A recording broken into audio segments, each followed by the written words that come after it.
na pinagdadaan. Ang daming kababagan at kababayan ay iinit, itimanda at ibigay nila ang servisyo na dapat para sa mga Pilipino. Simulan na natin sa mga campaign promises. Dapat po, pag ang politiko ay nag-promise na magbibigay ng 20 pesos per kilo na bigas. Dapat ay tinutupad yun. Dahil binoto ka ng mga tao base sa mga sinabi mo. Base sa mga kampanya mo.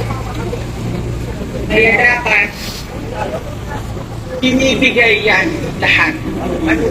Ano man ang sinabi ng isang tao, ng isang politiko, ng isang kandidato sa entablado, dapat nakikita yan ng taong bayan. At higit pa, dapat ang nakikita natin.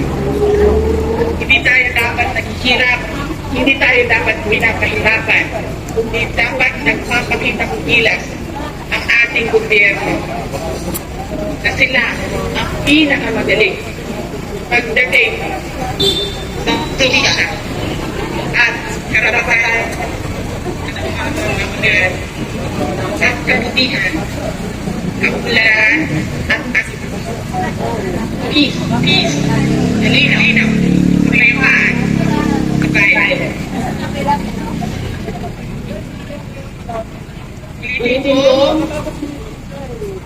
dapat hinihingi natin sa ating halahala karatang dapat para sa isa-isang lala at ating kayayapang lipunan. Mga kabayan, nararamdaman mo ano yung kadalan yun ang nararamdaman.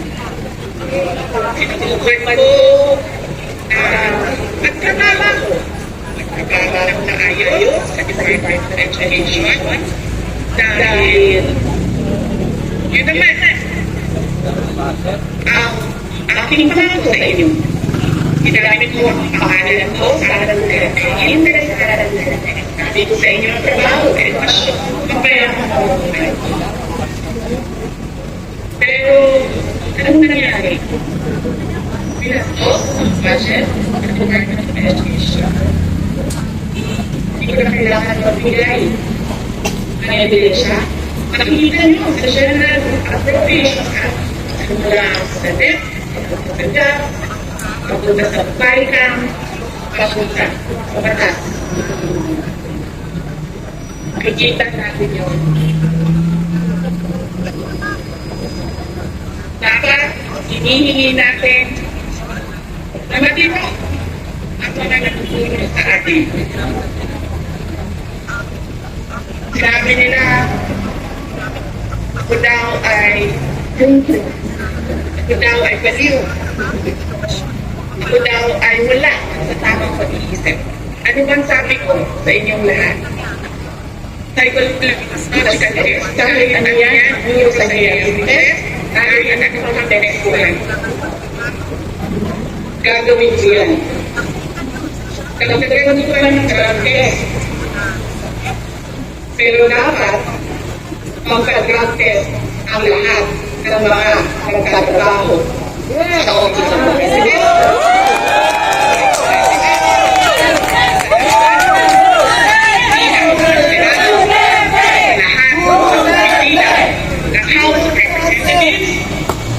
Sa lahat ng departamento ng ating bayan, ng ating pamahalaan. Diba? Ano pang test ang gusto niyong idagdag ko? Wala na kayong Ngayon, pakipata naman na yung mga sa akin.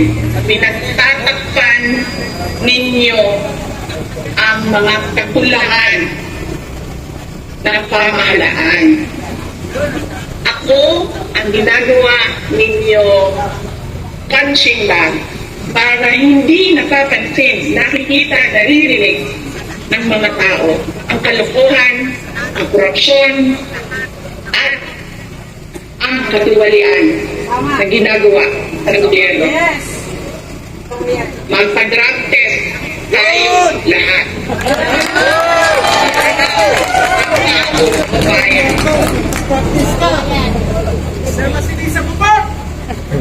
Dalawa lang yan, mga kababayan. Ibigay natin ang mga pangako namin sa inyo noong nangangampanya kami. At papakita namin sa inyo ng matino ang gamit. Pagkadates kami lahat. Yes! Simulan namin sa Office of the Vice President.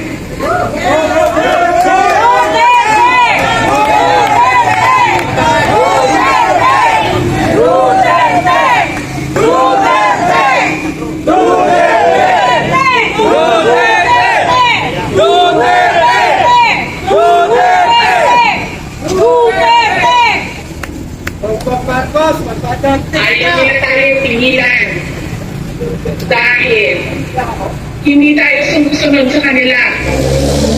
Hindi tayo nagbibili ng pera.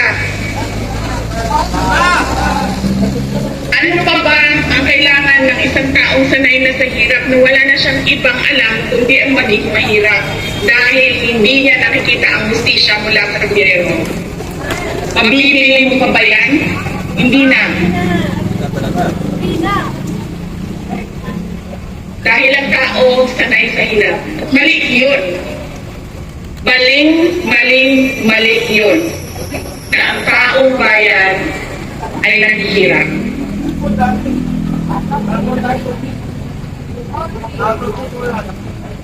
Mga kababayan,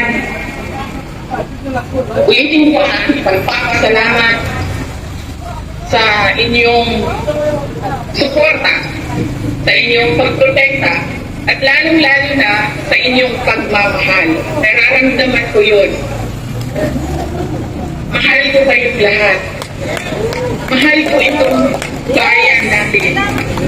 Wala na po tayong ibang bayan. Hindi po tayo mga politiko at mga mayayaman na meron pong bahay saan-saan.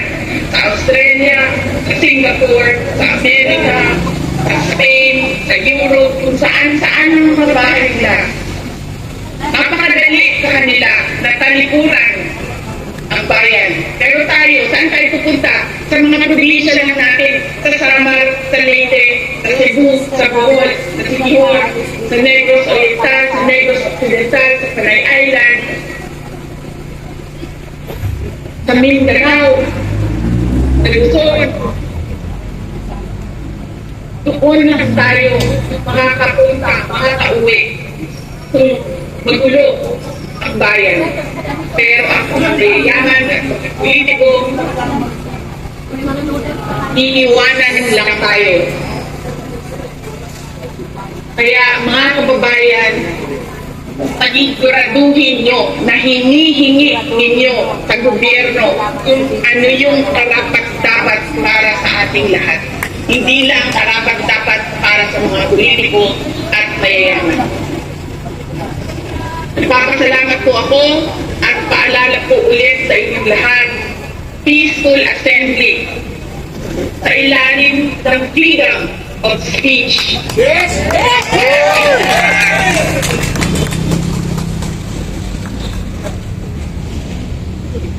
Maraming salamat po. Magandang gabi sa inyo lahat.